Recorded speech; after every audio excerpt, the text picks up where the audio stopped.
Mi nombre es Germán Castro, soy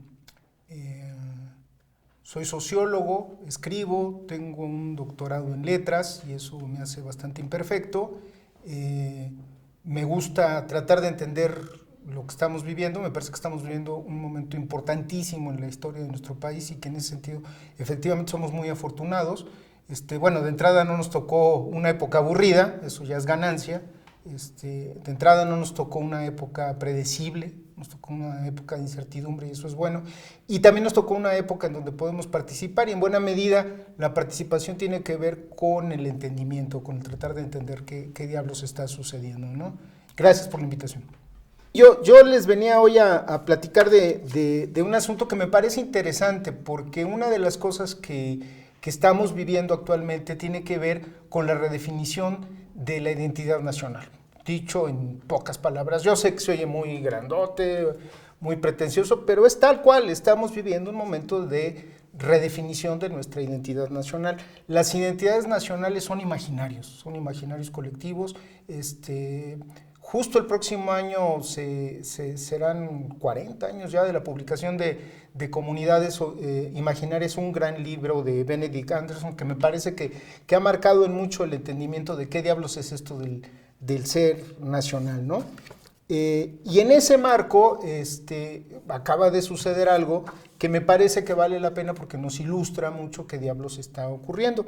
Primero debo decir que esto está dentro de una tendencia imparable que está llevando a cabo el conservadurismo mexicano contemporáneo. Esta tendencia es cada vez más bufones que actuaban como bufones, cada vez más actúan como críticos serios, ¿no es cierto? Y cada vez más los que actuaban como críticos serios pues se abufonan más, cada vez se apayasan más. Esta tendencia me parece que es clarísima, no quisiera poner demasiados ejemplos porque me parece que todo el mundo los tiene claros en la cabeza. Sin embargo, sí quiero enmarcar esto que voy a contar, lo van a ver muy claro quién es quién, en una situación que acaba de suceder hace unos días. Laura Zapata, ustedes saben, la histrioniza, es una de las ideólogas hoy más representativas de la reacción mexicana, pues tuvo a bien expresar, señalar, diagnosticarnos y decir que los mexicanos somos un país de huevones. Y a la hora que la señora sexagenaria se pone a explicar, por cierto, de nacionalidad mexicana, chilanga para mayor referencia, se pone a explicar qué quiere decir con el adjetivo, pues queda claro que lo está empleando adecuadamente. El diccionario del español de México del Colmex define huevón como que es flojo y haragán, tal cual era lo que estaba diciendo. Agregó la señora un par de adjetivos más sin mentarlos, sin expresarlos, pero en las conductas que estaba ella censurando, un par de conductas, era evidente que se estaba refiriendo a ellos. Uno, mantenido, ¿no? Que el mismo diccionario define como persona que vive indebidamente a expensas de otra, ¿no? En este caso, pues del gobierno, mantenidos. Y la otra, conformista, que se conforma con lo establecido o con lo que le ofrezcan. En este caso, con lo que le dan, que era su crítica. En suma, pues la actriz, me parece de telenovelas, hija, por cierto, de un señor que alguna vez ostentó el título, supongo que con cierto orgullo, de Mr. México, nos dijo, el nuestro es un país de huevones, mantenidos y conformistas.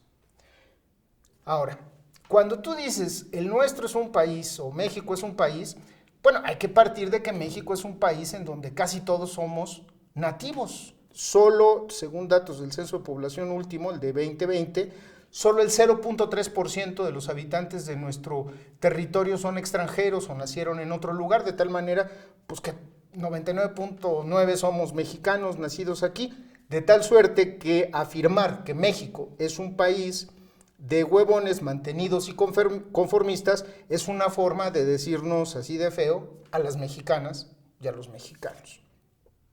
Bien, por una parte Laura Zapata, histriona, por la otra parte un académico.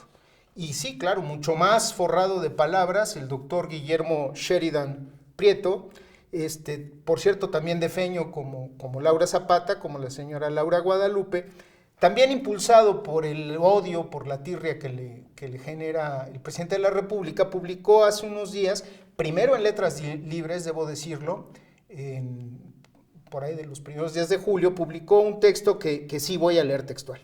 Dice, comillas, el mexicano es por lo general ignorante, violento, tonto, fanático, corrupto, ladrón, sexista, caprichoso, temperamental, alcohólico, arbitrario, golpea a sus hijos y a las mujeres. Nótese entonces que está hablando del mexicano varón, o sea, las mujeres las hace a un lado, no les hace caso.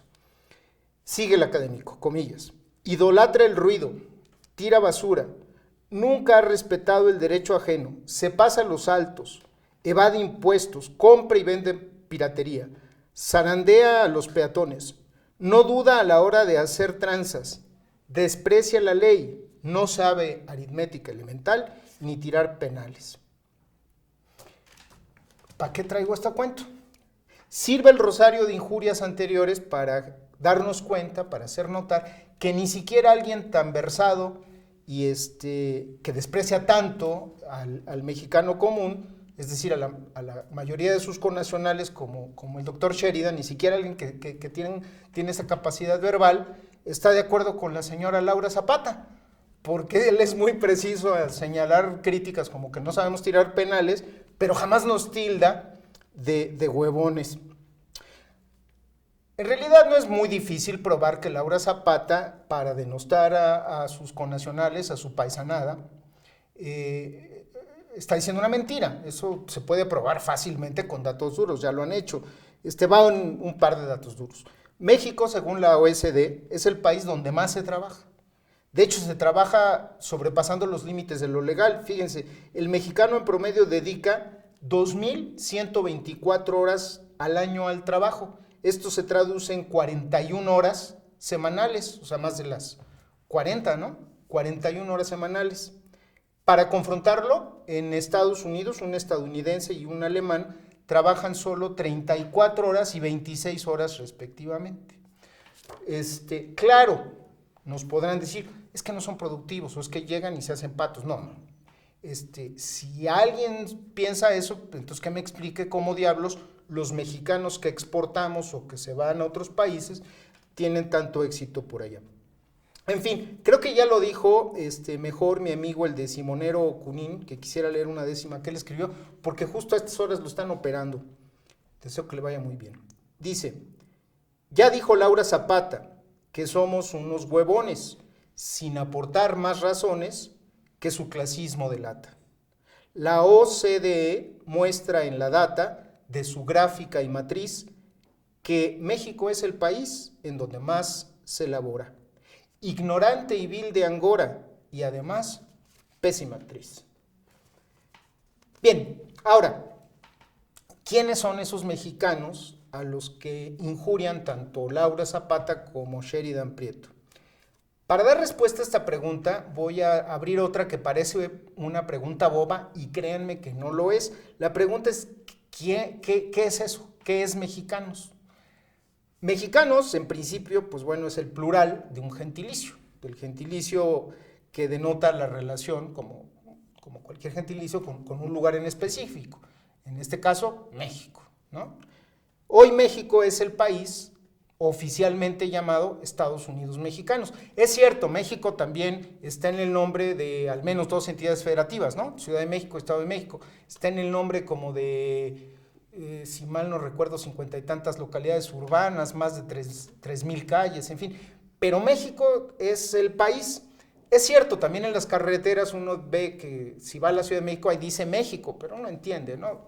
Es más, uno dice voy a México y es la Ciudad de México, es una manera poco opada de llamar a la Ciudad de México, pero México es el país, ¿no? México juega contra Canadá en el Mundial, por ejemplo, ¿no? Pero mexicanos hubo antes que México y esto se puede cumplir fácil. México está por cumplir 201 años, cumplimos 200 años en septiembre pasado.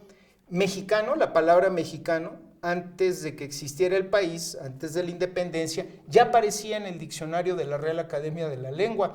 Aparece desde 1803 en la edición cuarta del diccionario de la RAE. En cambio, agárrense, México, la palabra México, no existía en el diccionario de la RAE. Yo creo que un poco como en venganza léxica, ¿no? Bueno, además en ese tiempo todavía estábamos sin relaciones, eran tiempos de Franco. La palabra México no aparece o no existe para la RAE sino hasta 1970, es decir, en pleno Mundial de Fútbol, y eso en un suplemento al diccionario de la lengua española. Entonces, pues bueno, al menos filológicamente podemos decir que sí, mexicanos hubo mucho antes que México. Ojo, mexicano no es la primera vez que aparece en 1803, ya en un vocabulario, un Hispanicorum de 1617 lo vemos. ¿A qué se refería en 1617? Pues evidentemente mexicano no podía referirse al ciudadano de un país que no existía, ¿no es cierto? En cambio sí se refería al natural de estas tierras, en particular al habitante de esta ciudad, que en ese tiempo pues era la capital de la Nueva España, era el corazón del virreinato. Varios años antes del 1617 ya se empleaba la palabra mexicano, y no por cualquiera. El inventor del ensayo moderno, Montaigne, en una de sus alocuciones maravillosas, en uno de sus ensayos, si lo quieren buscar particularmente está en su ensayo de la experiencia, Michel Montaigne dice: es la lección primera que los mexicanos suministran a sus hijos cuando al salir del vientre de las madres van así saludándolos. Hijo, viniste al mundo para pasar trabajos, resiste, sufre y calla. O sea, desde 1591 ya teníamos fama de trabajadores, no de huevones. Esto fue escrito, repito, en 1591, así que, de nuevo, Montaigne no se refería a los ciudadanos del país. Ese país tardaría 230 años en aparecer en el mapa. Tampoco podía aludir al pueblo producto del mestizaje del que hoy todos nosotros hablamos, ¿no es cierto? En buena medida porque es parte de una ficción bien creada por don José Vasconcelos. Entonces, ¿a quién diablos se refería? Seguramente Montaigne se refería a la población nativa de las tierras conquistadas por Cortés. O sea, ponía en una bolsa a los mexicanos, a todos esos que un señor que se llamaba Hernán Cortés conquistó. Él seguramente los metaba como mexicanos y más ampliamente como indios. Nosotros hasta hace poco le decíamos indígenas sin mayor problema, indios sin mayor problema, y ahora les decimos mejor pueblos originarios, porque el lenguaje también muta. Y fíjense cómo es también parte del cambio de la identidad nacional. Ya me ha pasado que hay gente que me dice, no les digas indígenas, diles pueblos originarios. Ya indios desde hace mucho, ¿no? Al igual que Montaigne, desde los primeros hispanoparlantes de la Nueva España, y aquí me refiero a todos, españoles, criollos, mestizos y también indios, hablar de los mexicanos era hablar de los antiguos mexicanos, o sea, de los mexicas. Y sí, por extensión, pero solo por extensión, del resto de las etnias. Fíjense, Hernán Cortés, Bernal Díaz del Castillo y López de Gomara, siempre que hablan de los mexicas y de los mexicanos y de los oriundos de esta tierra, se refieren a ellos con una expresión: los de México. Los de México. En 1615, Torquemada, Fray Juan de Torquemada, relata en su libro imprescindible Monarquía Indiana, cuenta cómo, por intermediación de un sacerdote, Huitzilopochtli es que le dice a los aztecas que agarren camino, ¿no? Y agarran camino, y como sabemos, mucho antes de que fundaran México, es decir, mucho antes de 1320 y tantos, en un buen momento de la peregrinación se supone que Huitzilopochtli les ordena a los aztecas: quiero que, como escogidos míos, ya no os llaméis aztecas, sino mexicas, y que aquí, cuenta Torquemada, fue donde primeramente tomaron su nombre los mexicanos, 1615. Mexicas, mexicanos, desde Huitzilopochtli. Es decir, Huitzilopochtli les pone nombre antes de que hubiera México, ¿no? Miguel León Portilla resume: el cambio de nombre prevaleció. En los textos en náhuatl, aunque a veces con algunas pequeñas variantes, se empleó el gentilicio mexica. A su vez, en las crónicas y en otros escritos ya en castellano, el nombre se transformó en mexicanos.